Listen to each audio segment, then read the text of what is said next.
నమస్తే. నేను మీ నాగేష్ గంగుల. వావ్! ఇది వైద్య శాస్త్రంలో ఇంతవరకు జరగని అద్భుతం. వావ్! ఇది గణిత శాస్త్రంలో ఇంతవరకు జరగని మహా అద్భుతం. వావ్! ఇది భారతీయ రాజకీయ చరిత్రలో ఎన్నడూ జరగని మహా అద్భుతం. ఇలా కొన్ని సందర్భాల్లో వింటూ ఉంటాం. వీటన్నింటికి మించిన మహా అద్భుతం ఇప్పుడు సామాన్యుడికి కూడా అర్థమయ్యే రీతిలో చెప్పుకోబోతున్నాం. ఖచ్చితంగా మన రాష్ట్రంలోనే కాదు, దేశంలోనే ప్రతి ఒక్కరికి చేర్చాల్సిన, చేరాల్సిన, అర్థం కావాల్సిన విషయం ఇది. దయచేసి ఆషామాషీగా వదిలేయకండి. అందరికీ ఈ సమాచారం చేరవేయండి. భవిష్యత్తు తరాలకు మేలు చేయండి. నా నియోజకవర్గం బాగుండాలి, నా రాష్ట్ర భవిష్యత్తు బాగుండాలంటూ మనసులో పలానా నాయకుడైతే న్యాయం చేయగలడు అని గాని, లేదా పోటీలో ఉన్నవారిలో పలానా వ్యక్తి సమర్థుడు అనగాని భావించి సామాన్యుడైన ఓటరు గంటల తరబడి ఎండలు నిలబడి, గంటల తరబడి క్యూలో అగచాట్లు పడుతూ ఓటు వేసి, తనలాగే అందరూ నిజాయితీగా ఓటు వేయాలని, వేస్తారని కోరుకుంటూ రిజల్ట్స్ వచ్చే వరకు చాలా ఆతృతగా ఎదురుచూస్తూ ఉంటాడు. రాష్ట్ర భవిష్యత్తును, దేశ భవిష్యత్తును నిర్ణయించే ఆ ఎన్నికల ఫలితాల్లో జరిగిన మోసం కళ్ళ ముందే కనబడితే, ఓటరు వేసిన ఓట్లకు విలువ లేకుండా తమ ఇష్టానుసారం ఓట్లు వేయించుకుంటే, ఎండలో క్యూ లైన్లలో అవస్థలు అగచాట్లు పడుతూ ఓటు వేసిన ప్రతి ఒక్కరికి ఒళ్ళు మండదా, కడుపు తరుక్కుపోదా, కోపంతో కనులు ఎరుపెక్కవా? మన దేశంలో న్యాయస్థానాల్లో తీర్పు తప్పుగా వస్తే ప్రశ్నించే హక్కు సామాన్యులకు ఎలాగూ ఉండదు. అలా ప్రశ్నిస్తే అది కోర్టు ధిక్కారం అవుతుంది. మరి ప్రజా తీర్పును న్యాయబద్ధంగా జరపాల్సిన ఎన్నికల కమిషన్ వలన తప్పు జరిగితే కూడా ప్రశ్నించకూడదా? ప్రశ్నించాలి. ప్రశ్నించలేకపోతే ఈ రాష్ట్రం, ఈ దేశం అవినీతి పరుల చేతుల్లోకి వెళ్ళిపోతుంది. ఎవరైతే ఎన్నికల్లో అవినీతి జరిగిందంటూ కేసులు వేస్తారో వారిని ఆ అవినీతి పరులు బెదిరించో, భయపెట్టో, ఆశపెట్టో, పదవులు ఎరచూపో ఏదో ఒక విధంగా లోబర్చుకుని తమ వైపు తిప్పుకుంటారు. ప్రజలకు కలిగే సందేహాలను నివృత్తి చేయాల్సిన ఎన్నికల కమిషన్ మీనమేషాలు లెక్కిస్తోంది. రాష్ట్రానికి, దేశానికి అన్యాయం జరుగుతూ ఉంటే, ప్రజాస్వామ్యం అపహాస్యం పాలవుతూ ఉంటే మేధావులంతా మాకెందుకులే అనుకుని తమ తమ పనుల్లో బిజీగా ఉన్నారు. సామాన్యుడు మాత్రం ఏదో తేడా జరిగిందంటూ బుర్ర బాదుకుంటూ ఏం జరిగిందో తెలియక ఎవరో ఒకరు ఎప్పుడో అప్పుడు నడవరా ముందుగా అటో ఇటో ఎటో వైపు, మొదటివాడు ఎప్పుడూ ఒక్కడే అని, మొదటి అడుగు ఎప్పుడూ ఒంటరేనని, ఆ మొదటివాడు వేసే ఒంటరి అడుగుతో తమ అడుగులు జత కలిపేందుకు, ఆ ఒక్కడితో కలిసి నడిచేందుకు ఎదురు చూస్తూ ఉంటారు. ఇక్కడ మనం ముందడుగు వేయలేకపోవచ్చు, మనం కోర్టుల చుట్టూ తిరగలేకపోవచ్చు, న్యాయం కోసం పోరాడలేకపోవచ్చు, కానీ ఒకే ఒక్క పని మాత్రం చేయగలం. జరిగిన అన్యాయాన్ని ప్రతి ఒక్కరికి వివరించగలం, అర్థమయ్యేలా చెప్పగలం. ఓటు విలువ తెలిసిన ఆ సామాన్యుడికి తమ ఓటు హక్కును కాపాడుకునే బాధ్యతను గుర్తు చేయాల్సిన అవసరం ఉంది. ఈ వీడియో ద్వారా నేను కోరుకునేది రెండు విషయాలు. అందులో మొదటిది, ప్రతి సామాన్యుడికి జరిగిన మోసం అర్థం అవ్వాలి. రెండోది, అసలు ఈ ఎన్నికల్లో ఏం జరిగిందో ప్రజలకు నిజం వివరించాలి.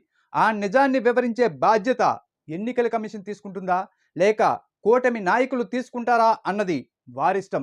కానీ ఇది ఒక మిస్టరీగానో, చీకటి అధ్యాయంగానో చరిత్రలో ఉండిపోకూడదు. ఆలస్యం చేయకుండా ఏం జరిగిందో వివరిస్తాను. అన్నం ఉడికిందో లేదో చూడాలంటే ఒక్క మెతుకు పట్టి చూస్తే అర్థమవుతుంది. అలాగే రాష్ట్రంలో జరిగిన ఎన్నికల పనితీరు ఏ విధంగా ఉందో తెలియాలంటే ఈ ఒక్క ఆధారం చూస్తే అర్థమవుతుంది. హిందూపురం నియోజకవర్గంలో తేడా జరిగిందని ఈ పాటికే చాలామందికి తెలుసు. కానీ ఆ తేడా ఏంటన్నది మాత్రం అతి కొద్ది మందికే తెలుసు. ఈ తేడాలు, మోసాలు బయటపడకుండా ఉంచేందుకు చాలా ప్రయత్నాలే జరిగాయి, జరుగుతున్నాయి కూడా. కానీ తప్పు చేసిన వాడు ఎప్పటికీ తప్పించుకోలేడు. పాపం పండక మానదు, ఆ పాపం బయట పడక మానదు. కాకపోతే కొన్ని రోజులు ఆలస్యం కావచ్చు. అది హిందూపురం నియోజకవర్గం 28వ వార్డు. మొత్తంగా 4 ప్రధాన పార్టీలకు అక్కడ ఓట్లు వేసిన వారెందరో తెలుసా? 565 మంది.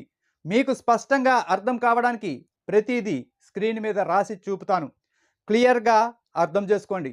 హిందూపురం నియోజకవర్గం 28వ వార్డులో టీడీపీ, వైఎస్ఆర్సీపీ, కాంగ్రెస్, బీఎస్పీ 4 పార్టీలకు కలిపి ఓట్లు వేసిన వారి సంఖ్య 565 మంది. అయితే మనలో ఓటు వేసిన అనుభవం ఉన్న ప్రతి ఒక్కరికి బాగా తెలుసు, ఓటు వేసేటప్పుడు ప్రతి ఒక్కరూ 2 ఓట్లు వేస్తారని. అందులో ఒకటి పార్లమెంట్కి అంటే ఎంపీ అభ్యర్థికి, ఇంకొకటి శాసనసభకి అంటే ఎమ్మెల్యే అభ్యర్థికి ఓటు వేస్తారు. ముందుగా పార్లమెంటుకి పోలైన ఓట్లు శ్రద్ధగా గమనించండి.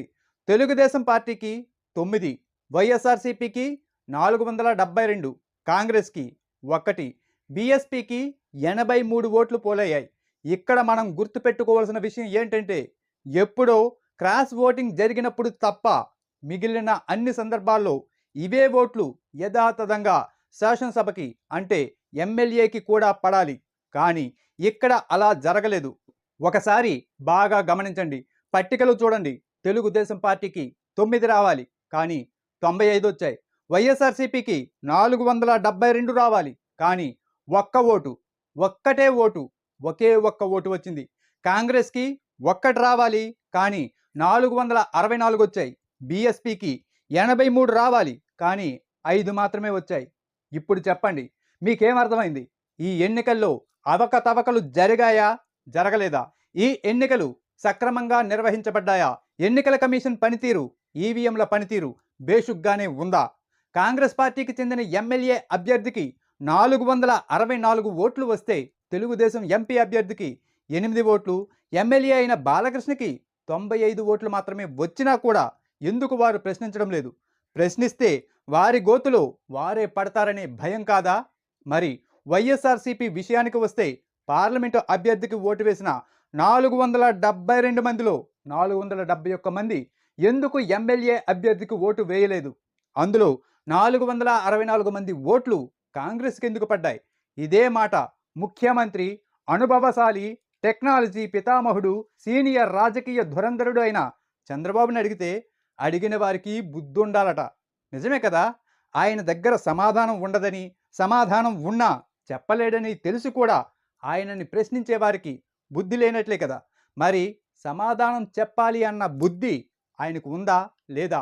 ఇక్కడే మనం ఇంకొక విషయం స్పష్టంగా అర్థం చేసుకోవాలి. ఆ వార్డులో గతంలో వైఎస్ఆర్సీపీ కౌన్సిలర్ గెలిచారు అంటే కనీసం ఆయన కుటుంబం వేసిన ఓట్లైనా ఉండాలి కదా. అంతేకాదు వైఎస్ఆర్సీపీ పోలింగ్ బూత్ ఏజెంట్లు వేసిన ఓట్లైనా ఉండాలి కదా. అవి ఏమయ్యాయి? ఒక విషయం చాలా స్పష్టంగా చెప్పదలుచుకున్నా, మనం ఓటు వేసేటప్పుడు వీవీప్యాట్ స్లిప్పు 2-3 సెకండ్లు మనకి కనిపించాకే ఆ బాక్సులోకి చేరుతుంది కదా. మరి సుమారు 464 మంది వైఎస్ఆర్సీపీకి ఓటు వేసిన వారు అంటే ఎంపీ అభ్యర్థికి ఓటు వేసిన వారిలో కనీసం 264 మంది క్రాస్ ఓటింగ్ చేసేశారు అనుకున్నా, మిగిలిన 200 మంది వైఎస్ఆర్సీపీ ఎమ్మెల్యే అభ్యర్థికి ఫ్యాన్ గుర్తుపై ఓటు వేసేటప్పుడు ఆ స్లిప్పులో ఫ్యాన్ కనపడకుండా కాంగ్రెస్ హస్తం కనిపించి ఉంటే వారు అప్పుడే నిలదీసేవారు కదా. అలా ఎవ్వరూ నిలదీయలేదంటే దాని అర్థం ఫ్యాన్ గుర్తు ఉన్న స్లిప్పులే కనపడి బాక్సులో పడి ఉంటాయనే కదా. మరి నిజంగా నీతి నిజాయితీ ఉండే అధికారి ఎవరైనా ఇందులో మా తప్పు ఏమీ లేదు, ఇదిగో వీవీప్యాట్ స్లిప్పులు లెక్క సరిచూసుకోండి అని పబ్లిక్గా మీడియాని తీసుకుని వెళ్ళి మరీ చూపించగలగాలి. కానీ మన రాష్ట్రంలో వీవీప్యాట్ స్లిప్పులు తగలబెట్టేయమని 20 రోజుల్లోనే ఆర్డర్ పాస్ చేశారంటే ఏమిటి దాని అర్థం? రాష్ట్రంలో ఒక్క చోటే ఇలా జరిగింది అనుకుంటే చాలా పొరపాటు. చాలా చోట్ల ఇంతకు మించి తప్పు జరిగింది. అందుకే రాష్ట్ర వ్యాప్తంగా 12.54% అధికంగా ఓట్లు లెక్కలోకి వచ్చాయి. అంటే సుమారు 49 లక్షల ఓట్లు అధికంగా లెక్కింపజేసుకోవడం జరిగింది. 12.54 ఓట్ల తేడా అంటే దాని విలువ ఎంతో డిప్యూటీ సీఎం పవన్ కళ్యాణ్ని అడగండి చెప్తారు. ఎందుకంటే ఆయన సింగిల్గా పోటీ చేసి తన్నుకుంటే వచ్చిన ఓట్ల శాతం 6% కూడా లేదు. పోనీ మన ముఖ్యమంత్రి చంద్రబాబు గారిని అడగండి, ఆయనైనా చెప్తారు. ఎందుకంటే 2014లో ఆయన జగన్మోహన్ రెడ్డిని ఓడించింది 2% కంటే తక్కువ తేడాతోనే గనక. ఆ 2% ఓట్ల తేడా వల్లనే నాడు జగన్మోహన్ రెడ్డి అధికారం కోల్పోయాడు. నేడు 2% లోపు ఓట్ల తేడాతోనే నిన్న జరిగిన ఎన్నికల్లో కాంగ్రెస్ అధికారం కోల్పోయి బీజేపీ అధికారంలోకి వచ్చింది. మరి 2% తేడాతోనే ప్రభుత్వాలే మారిపోతున్నప్పుడు 12.54% ఓట్ల తేడా జరిగితే నా దేశంలోని నా రాష్ట్రంలోని ప్రజలు, మేధావులు, లాయర్లు, కోర్టులు, అధికారులు, ప్రజాప్రతినిధులు మౌనంగా ఎందుకుంటున్నారు? ఎందుకు అంటే ఇక్కడ ప్రశ్నించేవారు అణచివేయబడతారు, లేదా జైలు పాలవుతారు, ఇంకా కాకపోతే అంతం చేయబడతారు. ప్రజాస్వామ్యమా? ఏది నీ చిరునామా? మీ అభిప్రాయం కామెంట్ చేయండి. వీడియోని లైక్ చేయడం మర్చిపోవద్దు. వీలైనంత ఎక్కువ మందికి ఈ వీడియోని షేర్ చేయండి. మన ఛానల్ని మీరు ఇంతవరకు సబ్స్క్రైబ్ చేయకపోతే వెంటనే సబ్స్క్రైబ్ చేసుకోండి. మరో మంచి వీడియోతో మళ్ళీ కలుద్దాం. నేను మీ నాగేష్ గుంగుల. నమస్తే.